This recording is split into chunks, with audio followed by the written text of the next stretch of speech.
ICAE delegates.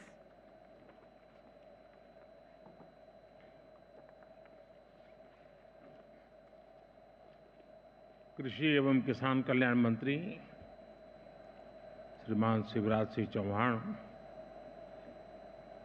International conference of agriculture economics के president doctor Matin Qaim, NITI Aayog के सदस्य श्री रमेश जी, भारत और अन्य देशों के एग्रीकल्चर साइंटिस्ट, रिसर्च से जुड़े अलग अलग यूनिवर्सिटी के हमारे साथी,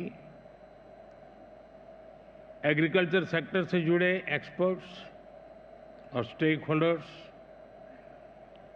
देवी और सज्जनों, मुझे खुशी है कि 65 साल के बाद ICAE की ये कॉन्फ्रेंस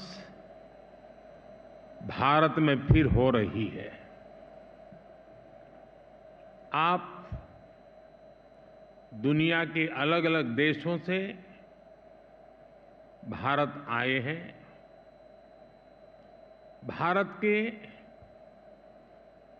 120 मिलियन किसानों की तरफ से आपका स्वागत है।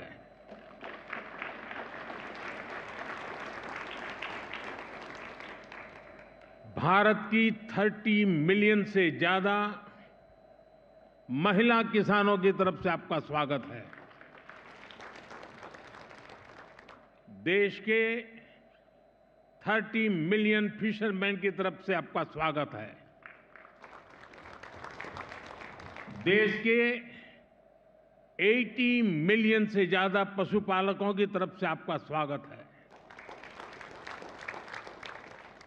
आप आज उस देश में हैं जहां 550 मिलियन पशु हैं। कृषि प्रधान देश भारत में, जीव प्रेमी भारत में आपका स्वागत है, अभिनंदन है। फ्रेंड्स,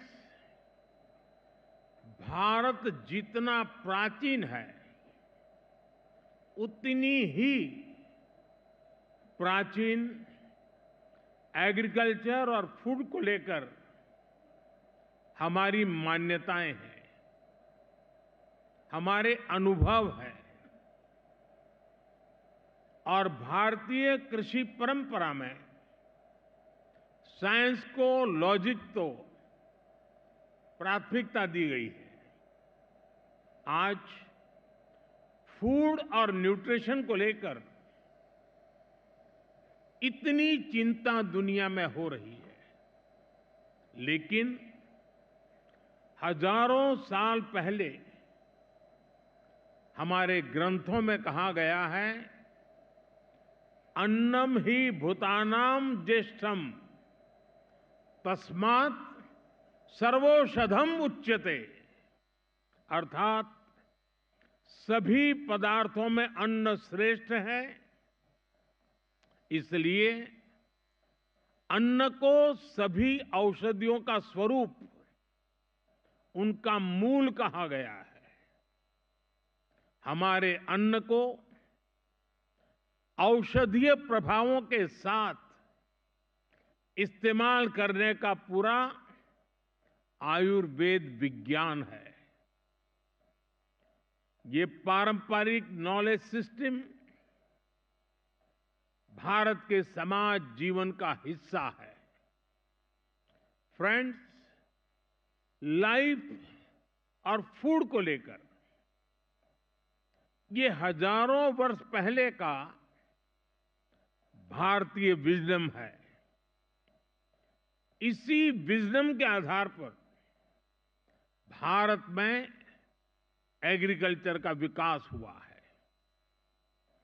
भारत में करीब 2000 वर्ष पहले कृषि पराशर नाम से जो ग्रंथ लिखा गया था, वो पूरे मानव इतिहास की धरोहर है। ये वैज्ञानिक खेती का एक कॉम्प्रिहेंसिव डॉक्यूमेंट है जिसका अब ट्रांसलेटेड वर्जन भी मौजूद है। इस ग्रंथ में कृषि पर ग्रह नक्षत्रों का प्रभाव, बादलों के प्रकार, रेनफॉल को नापने का तरीका और फोरकास्ट, रेन वाटर हार्वेस्टिंग, जैविक खाद, पशुओं की देखभाल, बीज की सुरक्षा कैसे की जाए, स्टोरेज कैसे की जाए, ऐसे अनेक विषयों पर इस ग्रंथ में विस्तार से बताया गया है। इसी विरासत को आगे बढ़ाते हुए भारत में एग्रीकल्चर से जुड़ी एजुकेशन और रिसर्च का एक मजबूत इकोसिस्टम बना हुआ है। Indian council of agriculture research के ही 100 से ज्यादा रिसर्च संस्थान है। भारत में एग्रीकल्चर और उससे संबंधित विषयों की पढ़ाई के लिए 500 से ज्यादा कॉलेज है। भारत में 700 से ज्यादा कृषि विज्ञान केंद्र है जो किसानों तक नई टेक्नोलॉजी पहुंचाने में मदद करते हैं। साथियों, भारतीय कृषि की एक और विशेषता है। भारत में हम आज भी 6 सीजन्स को ध्यान में रखते हुए सब कुछ प्लान करते हैं। हमारे यहां 15 एग्रो क्लाइमेटिक जोन्स की अपनी खासियत है। भारत में अगर आप कुछ 100 किलोमीटर ट्रेवल करें तो खेती बदल जाती है। मैदानों की खेती अलग है, हिमालय की खेती अलग है, डेजर्ट, ड्राई डेजर्ट की खेती अलग है, जहां पानी कम होता है वहां की खेती अलग है और कोस्टल बेल्ट की खेती अलग है। ये जो डायवर्सिटी है, यही ग्लोबल फूड की सिक्योरिटी के लिए भारत को उम्मीद की किरण बनाती है। फ्रेंड्स, पिछली बार जब आईसीएई की कॉन्फ्रेंस यहां हुई थी तो भारत को उस समय नई नई आजादी मिली थी। वो भारत की फूड सिक्योरिटी को लेकर, भारत की एग्रीकल्चर को लेकर एक चैलेंजिंग टाइम था। आज भारत एक फूड सरप्लस देश है। आज भारत दूध, दाल और मसालों का सबसे बड़ा प्रोड्यूसर है। Bharat food grain, fruits, vegetable, cotton, sugar, T, framed fish, इनका दूसरा सबसे बड़ा प्रोड्यूसर है। एक वो समय था जब भारत की फूड सिक्योरिटी दुनिया की चिंता का विषय था। एक आज का समय है जब Bharat global food security, global nutrition security, इसके सॉल्यूशन देने में जुटा है।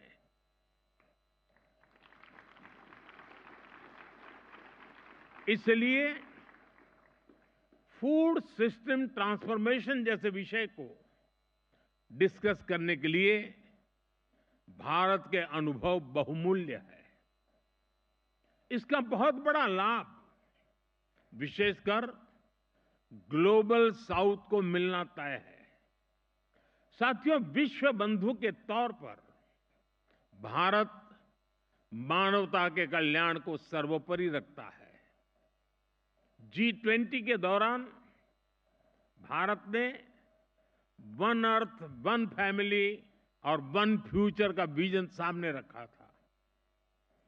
भारत ने एनवायरनमेंट को बचाने के लिए लाइफस्टाइल यानी मिशन लाइफ का भी मंत्र दिया। भारत ने one earth one health initiative भी शुरू किया। हम ह्यूमन, एनिमल्स और प्लांट्स की हेल्थ को अलग अलग नहीं देख सकते। सस्टेनेबल एग्रीकल्चर और फूड सिस्टम्स के सामने आज जो भी चैलेंजेस है, इनको वन अर्थ वन फैमिली और वन फ्यूचर की होलिस्टिक अप्रोच के साथ ही निपटा जा सकता है। साथियों, एग्रीकल्चर हमारी इकोनॉमिक पॉलिसी के सेंटर पे है। हमारे यहां करीब 90% परिवार ऐसे हैं जिनके पास बहुत कम जमीन है। ये छोटे किसान ही भारत की फूड सिक्योरिटी की सबसे बड़ी ताकत है। यही स्थिति एशिया के कई विकासशील देशों में है। इसलिए भारत का मॉडल कई देशों के काम आ सकता है। जैसे एक उदाहरण के लिए सस्टेनेबल फार्मिंग का। भारत में हम बड़े पैमाने पर केमिकल फ्री नेचुरल फार्मिंग को प्रमोट कर रहे हैं। इसके काफी अच्छे रिजल्ट देखने को मिले हैं। इस साल के बजट में भी बहुत बड़ा फोकस सस्टेनेबल फार्मिंग और क्लाइमेट रेजिलिएंट फार्मिंग पर है। हम अपने किसानों को सपोर्ट करने के लिए एक पूरा इकोसिस्टम डेवलप कर रहे हैं। भारत का बहुत जोर क्लाइमेट रेजिलिएंट क्रॉप से जुड़ी रिसर्च एंड डेवलपमेंट पर है। बीते 10 सालों में हमने करीब 1900 नई क्लाइमेट रेजिलिएंट वैरायटी अपने किसानों को दी है। इसका लाभ भारत के किसानों को भी मिल रहा है। हमारे यहां राइस की कुछ वैरायटीज ऐसी भी है जिनको ट्रेडिशनल वैरायटीज के मुकाबले 25% कम पानी चाहिए। हाल के वर्षों में हमारे यहां ब्लैक राइस सुपर फूड के रूप में उभरा है। हमारे यहां मणिपुर, असम और मेघालय की ब्लैक राइस को इसकी मेडिसिनल वैल्यू के कारण पसंद किया जा रहा है। 12 दिन से जुड़े अनुभव विश्व समुदाय के साथ शेयर करने के लिए उतना ही उत्सुक है। फ्रेंड्स, आज के समय में पानी की कमी और क्लाइमेट चेंज के साथ ही न्यूट्रिशन भी एक बड़ा चैलेंज है। इसका सॉल्यूशन भी भारत के पास है। भारत मिलेट्स का दुनिया का सबसे बड़ा प्रोड्यूसर है, जिन्हें दुनिया सुपर फूड कहती है, और उसे हमने श्री अन्न की पहचान दी है। ये मिनिमम वाटर मैक्सिमम प्रोडक्शन के सिद्धांत पर चलते हैं। भारत के अलग अलग super foods global nutrition problem को एड्रेस करने में बड़ी भूमिका निभा सकते हैं। भारत अपने सुपर फूड की इस बास्केट को दुनिया के साथ साझा करना चाहता है। साथ ही भारत की पहल पर पिछले साल पूरे विश्व ने इंटरनेशनल मिलेट ईयर मनाया है। फ्रेंड्स, बीते एक दशक में हमने फार्मिंग को आधुनिक टेक्नोलॉजी से जोड़ने के लिए अनेक प्रयास किए हैं। आज एक किसान सॉइल हेल्थ कार्ड्स की मदद से ये जान सकता है कि उसे क्या उगाना है। वो सोलर पावर की मदद से पंप चलाता है और वेस्टलैंड में सोलर फार्मिंग से भी कमाता है। वो ई-नैम यानी भारत के डिजिटल एग्रीकल्चर मार्केट के द्वारा अपनी पैदावार को बेच सकता है। वो किसान क्रेडिट कार्ड का उपयोग करता है। वो प्रधानमंत्री फसल बीमा योजना के माध्यम से अपनी फसलों की सुरक्षा सुनिश्चित करता है। किसानों से लेकर एग्री टेक स्टार्टअप्स तक, नेचुरल फार्मिंग से लेकर के फार्म स्टे और फार्म टू टेबल की व्यवस्था तक भारत में कृषि और उससे जुड़े सेक्टर्स लगातार फॉर्मलाइज हो रहे हैं। पिछले 10 वर्षों में ही 90 लाख हेक्टेयर खेती को हमने माइक्रो इरिगेशन से जोड़ा है।